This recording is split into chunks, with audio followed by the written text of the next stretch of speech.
আপোনালোকক দেখুৱাম 2024-25 নাট্যবৰ্ষত আবাহন থিয়েটাৰত কি নাটক লৈছে আৰু কি নাটকৰ সৈতে কোন কোন অভিনেতা অভিনেত্ৰী এগ্ৰিমেণ্ট হৈছে।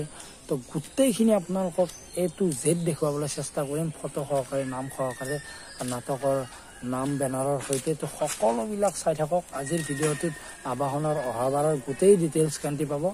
আৰু এই ভিডিঅ'টো যোনে চাইছে অলপ শ্বেয়াৰ কৰি দিব আৰু যদি ভিডিঅ'টো ভাল লাগে এটা লাইক কৰি দিব, কিন্তু ভিডিঅ'টো প্ৰথমৰ পৰা শেষলৈকে চাব। তো আহক বলক ভিডিঅ'টো আৰম্ভ কৰোঁ। আৰু যোনে মোৰ চেনেলত নতুন তেখেতসকলে মোৰ চেনেলটো ছাবস্ক্ৰাইব কৰি কাষত থকা বেল আইকনটো দবাই দিব।